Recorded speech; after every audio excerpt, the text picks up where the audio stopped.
నిజానికి 10 రూపాయల నోటు కన్నా 10 రూపాయల నాణాలను స్వీకరించినట్లయితే ఇవి ఎక్కువ కాలం చెల్లుబాటులో ఉంటాయి. ఇది 10 రూపాయల నోట్లు వాడకం ఎక్కువగా ఉండటం వల్ల అవి చినిగిపోయే ప్రమాదం ఉంటుంది. వీటిని దృష్టిలో ఉంచుకొని విలువ తక్కువగా ఉన్న కారణంగా 10 రూపాయల నాణాలను ఆర్బీఐ ప్రవేశపెట్టింది.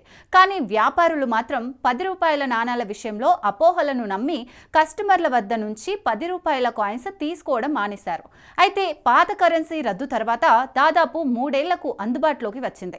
వాస్తవానికి దీనిని 2005లోనే తయారు చేశారు. 10 రూపాయల నోట్ల ముద్రణ ఖర్చు కంటే నాణం ఖర్చు తక్కువగా ఉండటంతో దీనిని అందుబాటులోకి తీసుకువచ్చారు. 2009 నుంచి 2017 సంవత్సరాల మధ్య మొత్తం 14 సార్లు 10 రూపాయల నాణాలు విడుదలయ్యాయి.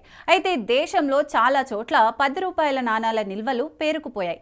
ఇటీవల విజయవాడకు చెందిన ఓ బ్యాంకు మేనేజర్ 10 రూపాయల నాణంపై అవగాహన కల్పించాల్సిన అవసరం ఉందని తెలిపారు. అయితే ప్రస్తుతం కరెన్సీ వాడకం తగ్గిపోయింది. అంతా ఆన్లైన్లోనే మనీ ట్రాన్స్ఫర్ చేస్తున్నారు. ఫోన్ పే, గూగుల్ పే ద్వారా డబ్బులు ఇచ్చి పుచ్చుకుంటున్నారు. దీంతో 10 రూపాయల అవసరం ఉన్న ఫోన్ పే ద్వారా పంపుతున్నారు. ఈ నేపథ్యంలో 10 రూపాయల కాయిన్ చెలామణి తక్కువ అయింది. ఇలా కొన్ని చోట్ల 10 రూపాయల కాయిన్ నిల్వలు ఉండటంతో ఎక్కువగా చెలామణి లేకుండా పోయింది.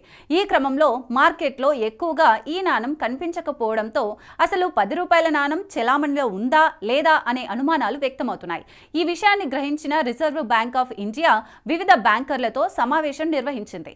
ఈ సందర్భంగా కొందరు బ్యాంకు మేనేజర్లు మాట్లాడుతూ చిరిగిన నోట్లతో పాటు 10 రూపాయల నాణాలను కూడా స్టోర్ చేయవలసి వస్తుందని అన్నారు.